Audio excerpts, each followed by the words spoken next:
Conexão FAPEC. Nosso papo é sobre ciência, tecnologia, inovação e empreendedorismo.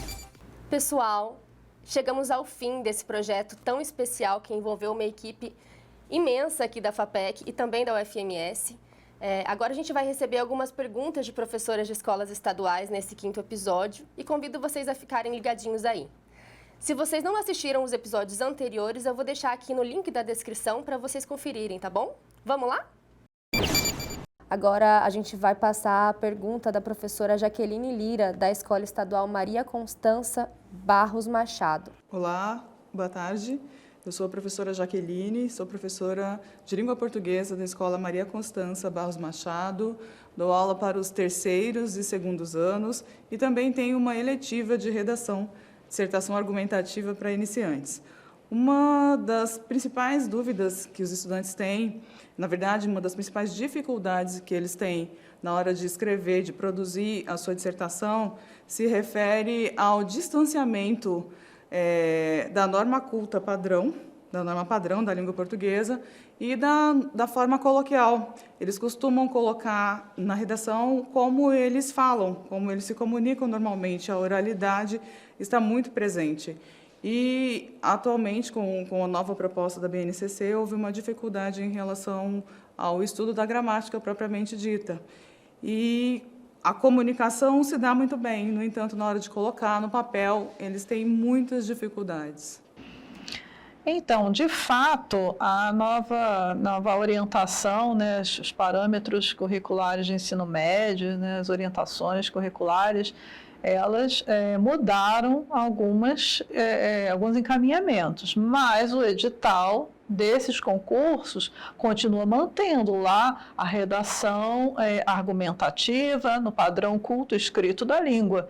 Então, isso envolve todo o conhecimento de texto, todo o conhecimento, né, de gramática de língua portuguesa, né, toda essa habilidade linguística e que, de alguma forma, a escola vai ter que adaptar, porque, embora isso tenha praticamente sumido dos parâmetros curriculares do novo ensino médio, agora a gente não sabe como vai, né, quais são as alterações que serão feitas, mas o que está aí realmente é complicado para o professor de ensino médio atual. Então, ele vai ter que adaptar isso, porque isso vai ser cobrado nos processos seletivos, no caso aqui do que a gente está comentando de vestibular. Então, o que se recomenda para esse tipo de situação que a professora traz é leitura, treino, reescrita, reescrita, escrita e reescrita. Porque a cada técnica de reescrita que ele faz, ele se conscientiza daquilo que ele pode melhorar no texto, quanto ele precisa ser mais claro. Então, ele reescreve, ele amplia a ideia, né? Ele reflete sobre aquele nível anterior em que ele estava, e aí ele cria consciência, e isso faz com que ele progrida dentro dessa técnica de redação argumentativa. Mas, fora isso, fora treino, escrita e reescrita e nível de leitura, né, não há milagre. Porque, na verdade, aqui se fala de 2 tipos de comunicação, né? A língua é usada para comunicação, nós conversamos para nos comunicarmos, mas a gente vive numa sociedade que cobra a escrita. E nesse nível em que os candidatos estão, em que chegaram, que vão fazer uma prova vestibular para adentrar a universidade, tem que ser cobrada a norma culta e do texto escrito, porque ele tem que se comunicar por meio do texto escrito. Ele tem que esquecer a oralidade. Na oralidade, nós estamos conversando. É fácil eu dizer alguma coisa e o meu ouvinte não entender, e nesse momento a gente tira a dúvida. Mas na escrita eu tenho que conhecer a gramática, a pontuação, a acentuação, o uso de sinônimos das palavras, como que elas são colocadas, para que essa comunicação se processe de forma clara. Senão, quem lê não pode entender outra coisa. Se eu colocar um acento na palavra, se eu não coloco acento na palavra médico, que é um substantivo, quem me lê vai entender que eu falei do verbo, medico. Então, vai haver o quê? Vai haver uma interrupção da comunicação. Então, o professor, ali, ele tem que esclarecer muito bem isso ao aluno, a diferença da comunicação oral e da escrita. Na oralidade, muita coisa a gente aceita, porque você esclarece na hora. Na escrita, não. É o que está gravado ali, é aquilo que vai ser entendido. Então, eu preciso desses elementos, desse conhecimento, para que eu seja entendido pelo leitor. E, além disso, também se espera um perfil de desempenho do aluno que termina o ensino médio. Né? Então, as questões de norma culta da língua, elas serão cobradas, né? Um dos critérios é esse, e tem uma expectativa de um aluno que termina o ensino médio, então ele tem que atender essas expectativas.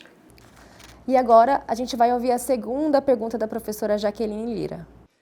Uma outra questão que os alunos sentem dificuldade também, um outro ponto, é em relação a compor os seus argumentos. Como se informar, como estruturar os seus argumentos baseados na atualidade, uma vez que eles estão muito focados no universo digital. Então, há um distanciamento entre os problemas, as problemáticas da comunidade em que eles estão inseridos, do contexto que eles estão inseridos, e o mundo que eles normalmente habitam, que é o mundo digital. Então, tem uma dificuldade na composição de argumentos por estarem alheios ao que acontece no mundo. Estar inseridos o fato de eles estarem inseridos no universo digital não é em si um problema, né? Porque tudo que nós lemos hoje em dia, quase tudo que nós lemos hoje em dia, vem do mundo digital.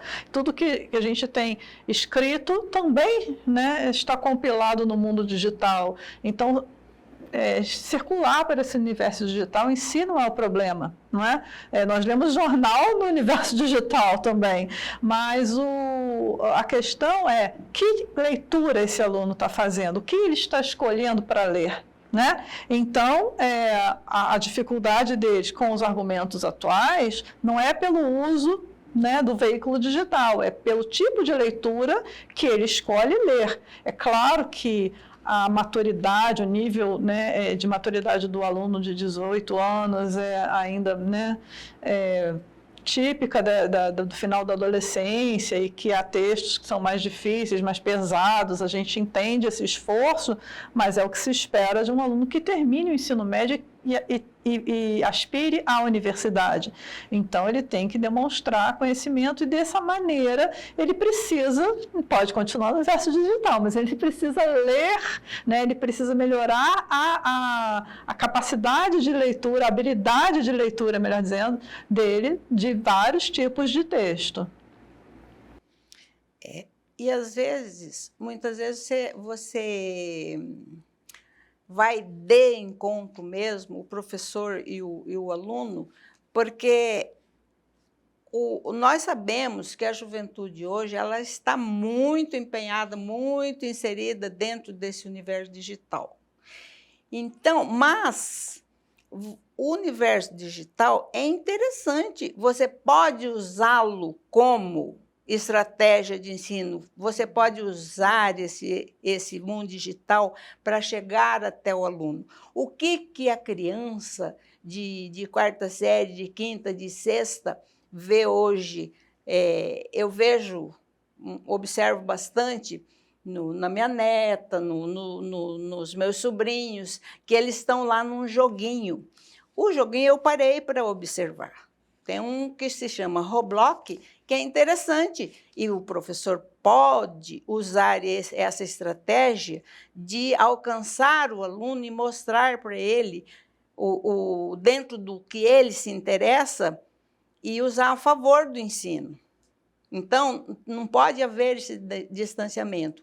Eu tenho que chegar a alcançar o meu aluno, porque o meu objetivo é fazer com que ele aprenda, com que ele entenda a minha mensagem de ensino. Então, eu preciso também me esforçar, eu chego até ele. E o elemento digital pode ser meu auxiliar para eu fazer isso. Então, são caminhos, um vai ao encontro, é igual um casal, né? Se quer se dar bem, o casamento vai dar certo, um cede um pouco, e o outro cede um pouco, eles vão ao encontro e se completam, né? Então, o ensino também é assim, é um eu vou até você para que você venha até mim. Então, talvez seja um caminho, mas eu acredito que seja, porque se você observar, eu não digo que eu perco meu tempo, eu observo bastante, eu leio bastante, e eu me interessa esse mundo também, sabe? Porque há uma narrativa nos jogos, tem os jogos de mesa e outros jogos aí, que ele traz uma narrativa, ele não é só um jogo, ele tem uma história ali, ele tem uma narrativa. Então, ali eu posso introduzir história, posso geografia, posso introduzir os conhecimentos linguísticos. Então, é um caminho. A gente também ir ao encontro do interesse do aluno. E ele fazer uso do mundo digital para também entrar no mundo que lhe é cobrado, né? Hoje a gente vê um monte de podcast, né, abordando assuntos tão bacanas, que pode vir muito a favor dele também, né, nesse teste. A qualidade está aí no mundo digital, né? Então ele tem que escolher essa leitura, né? Verdade. Pessoal, então agora nós vamos ouvir a pergunta da professora Ana Jéssica. Olá, meu nome é Ana Jéssica, sou professora de língua portuguesa e das matérias dos itinerários formativos, né, da nova base do ensino médio, projeto de vida, língua espanhola e as unidades curriculares. Atualmente, eu leciono em 3 escolas da rede estadual, a Escola Estadual José Antônio Pereira, a Escola Estadual Professora Brasilina Ferraz Manteiro e a Escola Estadual Arlindo de Andrade Gomes. Em relação às redações, né, aos textos dissertativo argumentativo, a gente tem muito pouco tempo para trabalhar em sala de aula e uma das dúvidas mais recorrentes que os alunos têm é, primeiro, em relação à conclusão, porque a gente tem um modelinho pronto, né? O agente, a ação, o que será feito, e aí finalizar. Mas mesmo com um modelinho pronto, eles ainda têm bastante dificuldade, né, em quem será esse agente da solução do problema, né, levantado em questão.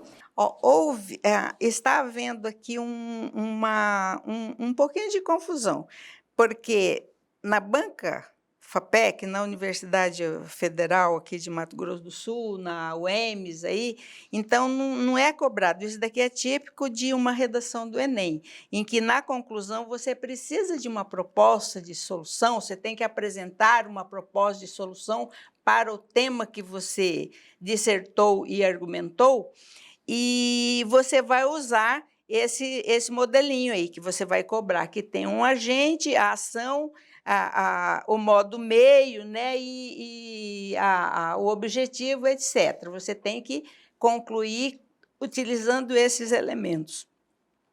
Então, na banca aqui em que nós trabalhamos o livro, é a banca administrada pela FAPEC, em que é cobrada uma conclusão reflexiva.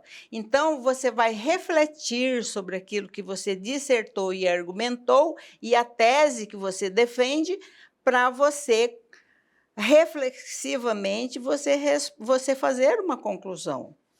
Então, continua a argumentação, aí, a dissertação, a argumentação. Então, você vai terminar assim. Então, é só você retomar a introdução, o que você propôs, a sua tese, e refletir como que você argumentou e fechar o texto. Sim, eu também só tenho a reafirmar o que a professora Eva já falou, que se o Enem pede explicitamente no seu manual do candidato que a conclusão seja uma proposta de intervenção social, isso desde o primeiro Enem, né? Que a conclusão é assim, mas se o interessado for observar os documentos oficiais do edital, o EMS e o FMS, e do manual do candidato, ele vai ver que não há essa requisição de conclusão como proposta de intervenção social. de modo que às vezes o aluno faz uma proposta de intervenção social extremamente precária e ele é penalizado por isso, e aí ele entra com recurso, provavelmente porque não vai entender de onde saiu o apenamento, sendo que está lá muito claramente que não existe essa recomendação de proposta de intervenção na UEMS e na UFMS. Então, essa demanda da professora Ana Jéssica, infelizmente, não se aplica à banca FAPEC. São propostas diferentes, né, de redação. São conclusões diferentes, né, o que se faz, né? Você vai refletir sobre o que você dissertou e argumentou, a sua tese ali, o que você pensa, como é que você argumenta, e na sua reflexão você já fecha a conclusão, sem que você proponha algo que vá solucionar o problema. É muito importante falar sobre isso, né? Porque às vezes muitos candidatos repetem o que falaram no Enem, né? No Exame Nacional do Ensino Médio, e não entendem por que tiram uma nota ruim aqui na banca da FAPEC, né? No livro nós recomendamos exaustivamente a leitura desses documentos oficiais, porque eles são os norteadores. É como a Constituição é norteadora do funcionamento de um país. Então, os editais dos respectivos concursos são como se fosse a carta magna do concurso. Então, a gente vê um total desconhecimento, né? Inclusive, na nossa pesquisa com as escolas, isso ficou muito claro. Pessoal, agora a gente vai ouvir finalmente a última pergunta da professora Ana Jéssica. E a segunda dúvida muito recorrente é sobre o uso da terceira pessoa. Se, no caso, nós, o pronome pessoal nós, entraria aí como uma terceira pessoa, porque no caso seria a primeira pessoa do plural, né? Então, a gente, na hora da conjugação verbal, para tecer o texto, para redigir o texto, os alunos ainda têm bastante dificuldade. Nós é a primeira pessoa do plural, ele não chega a ser uma terceira pessoa de jeito nenhum, mas assim, não é um problema grave, né, o aluno usar a primeira pessoa do plural, não é um problema grave. Então, um texto super bem desenvolvido, isso aí fica completamente diluído, porque a nota 1000, ela não prevê uma redação perfeita, exatamente. Nós consideramos, né, como professores nas nossas práticas, e a gente vê que a banca também, isso está escrito lá nos editais, né? A gente vê essas recomendações que pequenos desvios, pequenas situações estão previstas também na nota 1000, né? Então, isso não chega a ser um problema. Agora, como a redação dissertativa argumentativa prevê um apagamento do sujeito, né? Um apagamento do sujeito falante, o locutor, quando vai escrever, então ele tenta não colocar a primeira pessoa do singular, principalmente, ele opta pelas estratégias de terceira pessoa, de impessoalização, né? Para que haja um distanciamento, porque isso faz parte do gênero redação dissertativa argumentativa.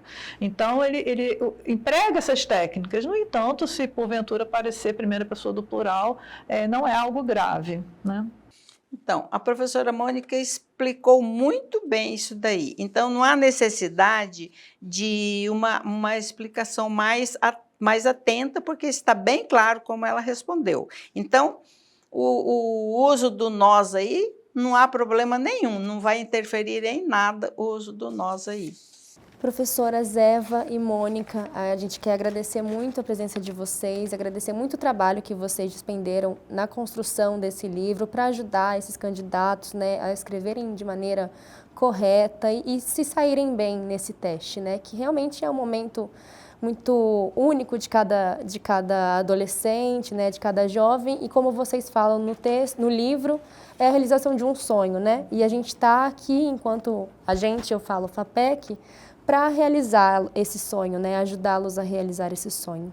Vocês têm alguma palavra para falar? Algum resumo de tudo isso que a gente falou? Dicas finais?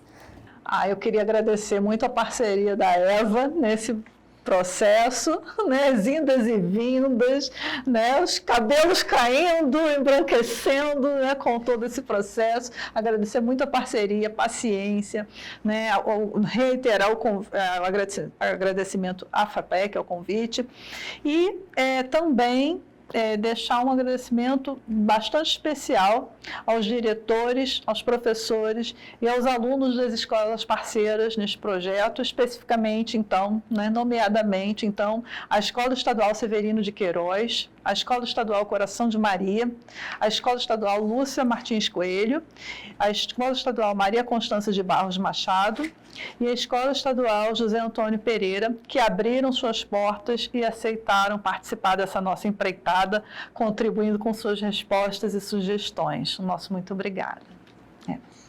Bem, a professora Mônica já agradeceu por tudo, né? Então, eu não tenho mais nada a acrescentar, apenas que uma recomendação aos candidatos que leiam o edital, porque está tudo ali o que eles precisam fazer, o que vai ser cobrado deles, para eles não falar, puxa vida, eu devia ter lido o edital. Então, faz parte já do processo seletivo a leitura do edital. Isso é muito importante.